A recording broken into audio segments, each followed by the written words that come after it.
A plain before golden walls. A giant wooden horse, standing before the gates at dawn. You've known this story since childhood. It's the most famous ever told. Warriors hidden inside, a city sleeping in confidence, and waking up in flames. But here's what almost nobody tells you. For centuries, the world's greatest scholars swore none of it existed. No war, no walls, no city. Troy was supposedly just poetry, an imaginary place, like Narnia or Middle-earth. In this video, you'll see how an obsessed millionaire proved the scholars wrong and destroyed part of Troy in the process of finding it. We're going to separate, layer by layer, what's fact, what's probable, and what's legend. No myth sold as fact. Deal? Let's go. The legend, first. Paris, Prince of Troy, steals Helen, the most beautiful woman in the world, wife of a Greek king. All of Greece responds. 1,000 ships cross the Aegean Sea to bring her back. It's the largest army poetry ever assembled. For 10 years, the Greeks lay siege to the walls without breaking them. Before those walls, the greatest heroes of human imagination clash. Achilles, invincible except for his fragile heel, against Hector, the prince who fights knowing he's going to lose. Until the Greeks pretend to give up and leave a giant wooden horse on the beach. The Trojans drag it inside as a trophy. At night, warriors climb down from its hollow belly, open the gates, and the greatest city of legend dies in a single night of fire. The one who told this story was Homer, a poet who lived about 400 years after the supposed war. And here's the first surprise. The Iliad, the great poem of the Trojan War, doesn't even tell the story of the horse. The most famous scene comes from other works, the Odyssey and, much later, the Roman Iliad. Before it ever became a book, this story traveled by word of mouth. Singing poets, the bards, memorized thousands of verses and recited them from village to village, generation after generation. 400 years of a game of telephone. That's why the scholars were skeptical. What survives 4 centuries of memory intact? In the 19th century, science had a comfortable verdict. Troy never existed. No ruin, no inscription, no map pointed to it. Searching for Homer's city was like searching for Sleeping Beauty's castle. And that's exactly what one very stubborn German decided to do. Heinrich Schliemann. Remember that name, because he is, at the same time, the hero and the villain of this story. A German businessman, millionaire, polyglot, and the owner of a childhood obsession, proving that Homer hadn't lied. His childhood was poor, the son of a penniless pastor in northern Germany. He used to say that at age 7, he received a book showing Troy in flames and decided right then on his life's mission. A beautiful story, one he probably made up later. Note the first lesson about Schliemann. He embellished his own life. His talent, though, was very real. On his own, he learned more than 15 languages with a crazy method, reading novels out loud, hours a day, until the entire language stuck in his memory. Russian, English, French, Arabic, and, of course, Homer's ancient Greek. And it's worth remembering why Homer's work still existed at all, because scribes spent centuries copying the poems by hand. This Byzantine manuscript, from the 10th century, is one of the most important copies of the Iliad to survive to us, 1,800 years after the poet. In business, Schliemann was lightning fast. He made a fortune trading indigo in Russia, doubled it running a gold trading bank in California in the middle of the gold rush, and multiplied it all again selling supplies during the Crimean War. By his early 40s, he was rich enough to never work again. And then he did what nobody expected. He walked away from it all. He announced he'd use his fortune to find Troy, the city the entire academic world considered fantasy. The professors laughed. An amateur, with a shovel in one hand and a poem in the other. Except the poem wasn't alone. A quiet Englishman named Frank Calvert, a consul in the region, had suspected the exact location for years already, a hill called Hizarlik in northwestern Turkey. His family owned half of that hill. Calvert was missing just one thing, money. Calvert took Schliemann there and showed him. That wasn't a natural hill. It was an artificial mound, city built over city, rubble over thousands of years. Underneath that grass, something enormous was sleeping, and the geography screamed it. From there you could see the plain of the Scamander River, Mount Ida in the background, the Dardanelles straight ahead, the exact setting described in the Iliad, verse after verse.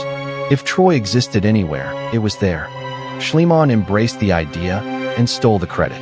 In the books and interviews that followed, Calvert practically disappears. The discovery becomes the work of one man alone. Remember the name Frank Calvert. This channel doesn't leave forgotten heroes behind. In 1871, the shovels sank into the hill. Schliemann was looking for a city. What he found beneath that ground, nobody, not even him, was prepared to understand. It wasn't one Troy. It was 9. With no patience and no method, he attacked the hill like it was a fortress. He cut a giant trench, running north to south, 17 meters deep. Dozens of laborers, wheelbarrows, gunpowder blasts. Modern archaeology looks at that trench the way you'd look at a scar. Because the hill was a sandwich of civilizations. 9 cities stacked on top of each other, named Troy 1 through Troy 9. The oldest, down at the bottom, was 3,000 years older than the most recent. Nobody in the world imagined a single mound could hold that much time. And here's the fatal mistake. Schliemann decided Homer's Troy was one of the lower ones, almost at the bottom, and dug down to it, destroying everything in his way. Except, as you'll see, the probable Troy of the war was in the upper layers. He tore straight through the city he was looking for, with a shovel. In this real photo, his Greek wife, Sophia, wears gold pieces the whole world would come to know as Helen's jewels. They came out of the trench at Hizarlik and carry a story of lies, smuggling, and war that you're about to see. May 1873. Near the wall, a glint in the mud. Diadems of pure gold, earrings, bracelets, gold and silver cups, bronze spearheads, almost 9,000 pieces. Schliemann announces to the world, "I have found the treasure of Priam, king of Troy." His version was cinematic. He sent the laborers away and dug alone, with Sophia by his side, hiding the gold in her shawl. Detail: records show Sophia was in Athens that day. He lied in his own diary. Second lesson about Schliemann. The treasure left Turkey hidden in crates, without authorization, pure smuggling. The Ottoman Empire sued him, fined him, cut off his future permits. Schliemann paid, shrugged it off, and kept the gold. The scandal only grew his fame, because the headlines were already circling the globe. Troy is real. The ridiculed amateur became the most famous man in archaeology. Crowds wanted to see King Priam's gold, the proof that Homer had spoken the truth. There was just one problem, and it was enormous. The gold was too old. Later analysis showed that treasure belongs to Troy too, a city from around 2300 BC, more than 1,000 years before any possible Trojan War. If Priam existed, he never saw those jewels. Understand the irony. Schliemann found the right city and the wrong proof. And to reach the wrong gold, he destroyed entire layers of the right city forever. It's one of the greatest wrong rights in the history of science. The one who started to fix things was a meticulous German named Dorpfeld, an architect Schliemann hired in his final years. He saw what his employer refused to see: Mycenaean pottery, from the right period for the war, in a layer much higher up. Homer's Troy wasn't at the bottom. Schliemann died before admitting it in public. On Christmas Day, 1890, he collapsed in a square in Naples and died the next day. Genius, liar, visionary, and vandal, all in the same man. And the question he left behind remained open. Did the war actually happen? The answer began in the 1930s with the American Blegen, the anti-Schliemann. Slow excavation, meticulous, layer by layer, every shard recorded. What a shovel used to destroy in one afternoon, science now read like a book. And the book said astonishing things. Troy 6, built around 1700 BC, was a powerhouse, sloped limestone walls with watchtowers, protecting mansions on a hill overlooking the plain. If you were to draw the Troy of the Iliad, this is what you'd draw. These walls are real, and they still stand today at Hizarlik. Thin limestone blocks, sloped walls, a tower base. You can visit them and run your hand over the stone that may have inspired the poem's indestructible wall. Troy 6 died around 1300 BC, but not in war. Walls shifted off their bases, sections toppled in one piece. The signature of an earthquake. Hold on to that earthquake detail. In a little while, it's going to explain one of the strangest parts of the legend. On top of the ruins rose Troy 7a, and it tells a tense story. Cramped little houses, packed against each other, inside the repaired walls. And buried in the floor of every house, giant jars of food and water. There's a name for that. A city crammed with people, preparing for a siege. Around 1180 BC, Troy 7a dies burned. In the streets, archaeologists found bronze arrowheads, sling projectiles, and bodies nobody ever came back to bury. This is not poetry.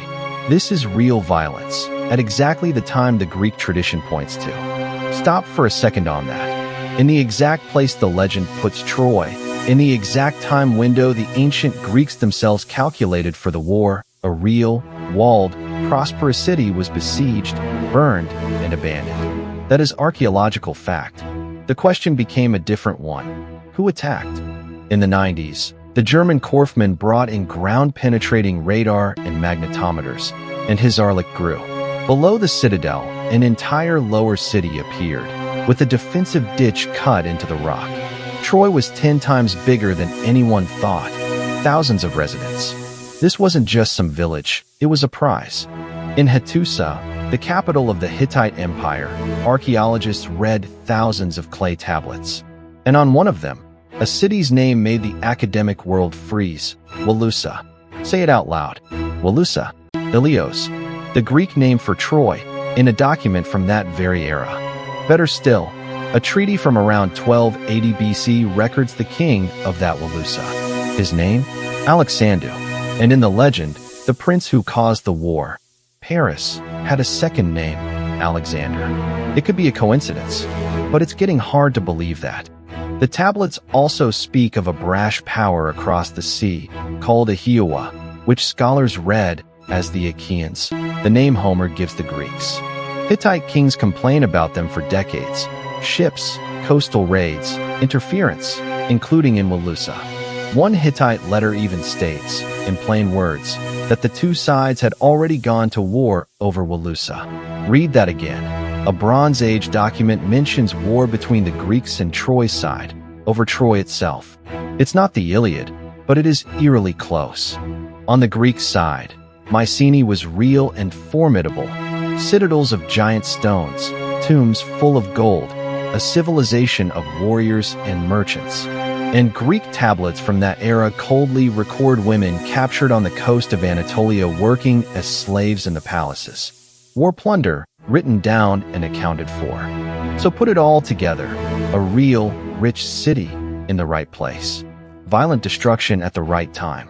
Documents from the era mentioning wars between Greeks and Walusa. You can't say the Iliad literally happened, but you can say something powerful. The myth has an address, and the address has scars. Time for the verdict.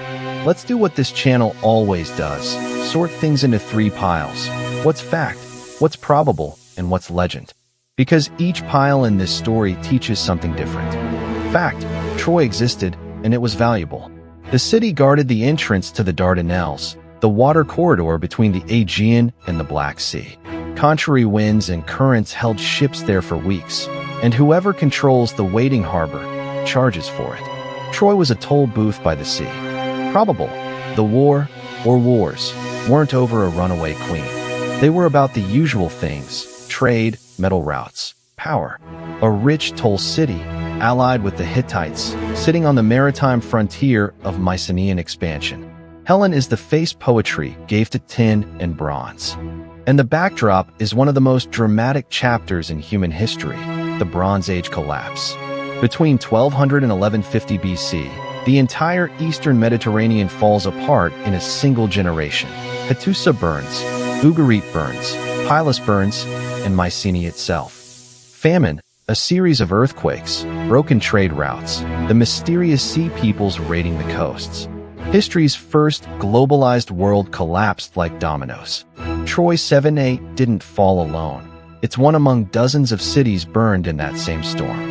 That's why many historians today see it this way. Maybe not a single 10-year war, but generations of Greek raids, sieges, and plundering along that coast, which oral memory, century after century, compressed into one great war, with names, faces, and heroes. That's how an epic is born. Okay, and the horse? The honest hypotheses: a siege engine covered in wet leather, which memory turned into an animal, or an earthquake metaphor.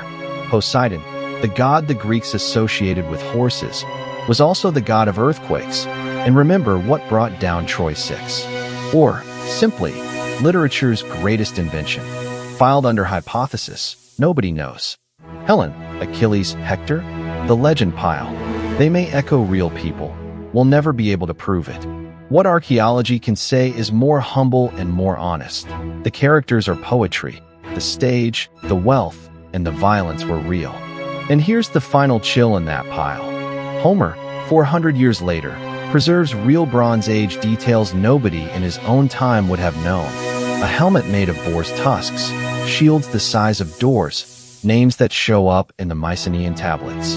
Oral memory fossilized facts inside the verses. Like this real piece, the so-called Mask of Agamemnon, gold hammered over the face of a king of Mycenae. Who found it and named it? Schliemann, of course. An analysis shows it's about 300 years older than any possible Agamemnon. The man's pattern, spectacular find, wrong label. And Priam's treasure? Its saga was only just beginning. Schliemann eventually donated the pieces to Germany, and for half a century Troy's gold shone in a Berlin museum. National pride, a bulletproof display case, a postcard image. 1945. Berlin in flames, the Red Army closing the siege. The treasure is hidden in a concrete bunker beneath the zoo's anti-aircraft tower. When the dust settles and the war ends, the crates are no longer there. Troy's gold simply vanishes off the map. For almost 50 years, the world gave the treasure up as lost, melted down, stolen, destroyed in the bombing. The Soviet Union denied knowing anything about it. Generation after generation of German curators died without an answer. Until, in 1993, with the Cold War buried, Russia admitted it. The treasure had been in Moscow since 1945, at the Pushkin Museum, taken from Germany by Soviet war trophy brigades.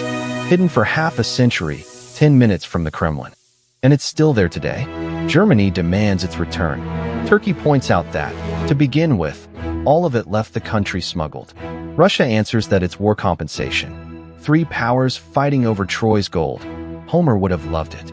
Sit with the irony. These pieces spent 4,300 years buried, safe. It only took 100 years in the hands of modern civilization for them to be smuggled, fought over in court, hidden in a bunker, and lost in a museum basement.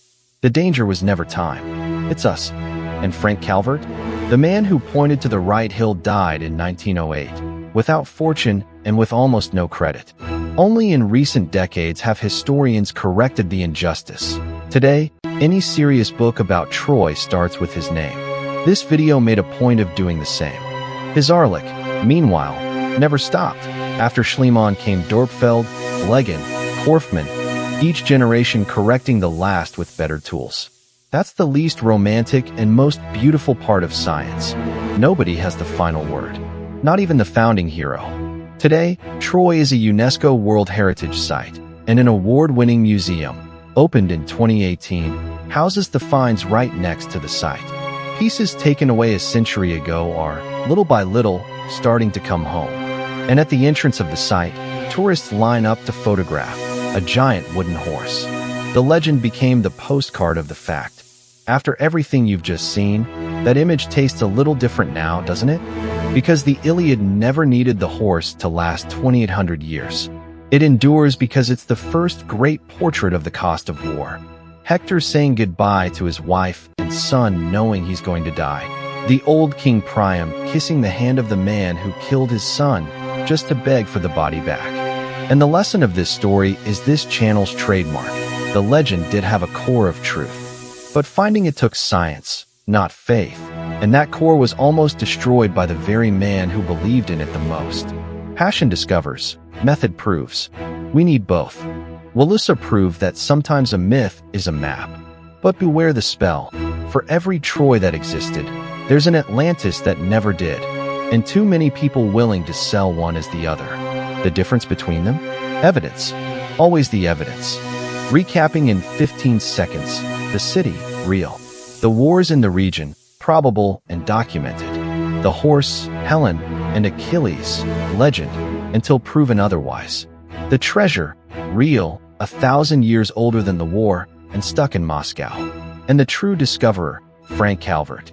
Troy fell many times, to the earthquake, to the fire, to time itself, and, finally, to the shovel of an admirer. But every time someone tells this story, the city rises again in the imagination of whoever's listening. Tonight, it rose in yours. If this journey was worth it, subscribe and hit the bell. There's a lot more history separating legend from fact around here. And I've left on screen the perfect mirror to this video. The story of the city that never existed, Atlantis. Tell me in the comments, did you think Troy was real or just a legend? Until the next story.